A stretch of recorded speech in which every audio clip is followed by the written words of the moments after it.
ఇటీవల స్వాతంత్ర దినోత్సవం సందర్భంగా ఓ వింత సంఘటన చోటు చేసుకుంది. దీనిపై అధికారులు సహా పలువురు ఆగ్రహం వ్యక్తం చేస్తూ ఉన్నారు.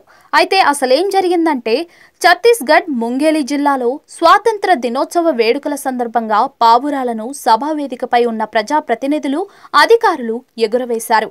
ఈ క్రమంలోనే ఓ పోలీస్ అధికారి పావురాన్ని ఎగురవేయగా అది పైకి వెళ్లడానికి బదులుగా కింద పడింది. ఈ ఘటనకు సంబంధించిన వీడియో సోషల్ మీడియాలో వైరల్ కావడంతో బాధ్యులైన వారిపై చర్యలు తీసుకోవాలని జిల్లా పోలీస్ సూపరింటెండెంట్ జిల్లా కలెక్టర్కు లేఖ రాశారు. మంగళవారం ఈ సమాచారం అందజేసి ఈ విషయంపై చర్యలు తీసుకోవాలని కోరారు. ముంగేలి జిల్లా కేంద్రంలో ఆగస్టు 15న జిల్లా స్థాయి స్వాతంత్ర దినోత్సవ వేడుకలు నిర్వహించారు. ఈ కార్యక్రమంలో బీజేపీ సీనియర్ ఎమ్మెల్యే, మాజీ మంత్రి పున్నూలాల్ మోహలే జెండాను ఎగురవేశారు. ఆ సందర్భంగా శాంతికి ప్రతీకగా భావించే పావురాలను ఎగురవేశారు. ఆ క్రమంలో ఎమ్మెల్యే, జిల్లా మెజిస్ట్రేట్ రాహుల్ దేవ్ చేతుల్లో నుంచి పావురాలు ఎగిరిపోగా పోలీస్ సూపరింటెండెంట్ గిరిజా శంకర్ చేతుల్లో నుంచి ఎగురవేసిన పావురం మాత్రం కింద పడింది.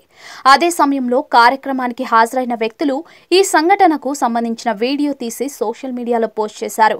అది కాస్త వైరల్ కావడంతో వీడియో చూసిన పలువురు అనేక విధాలుగా కమెంట్లు చేస్తూ ఉన్నారు.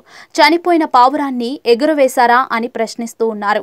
దీనిపై స్పందించిన జిల్లా పోలీస్ సూపరింటెండెంట్ జైష్వాల్ జిల్లా కలెక్టర్కు లేఖ రాశారు. ఆగస్టు 15న ముంగేలి జిల్లాలోని ప్రధాన జెండా ఎగురవేత కార్యక్రమంలో పావురాన్ని విడుదల చేసే సమయంలో పావురం నేలపై పడిన సంఘటన జరిగింది. ఇలాంటి జాతీయ ప్రాముఖ్యత కలిగిన కార్యక్రమంలో పావురం నేల మీద పడిన సంఘటన గురించి సోషల్ మీడియాలో వైరల్ అయింది.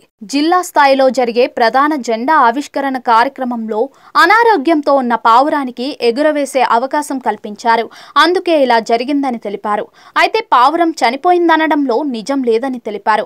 అంతేకాదు, ముఖ్య అతిథిగా హాజరైన ఎమ్మెల్యే చేతుల మీదుగా ఈ సంఘటన జరిగి ఉంటే పరిస్థితి ఇంకా దారుణంగా ఉండేదని జైష్వాల్ తన లేఖలో స్పష్టం చేశారు. ఈ నేపథ్యంలో దీనికి బాధ్యులైన వారిపై చర్యలు తీసుకోవాలని కోరారు.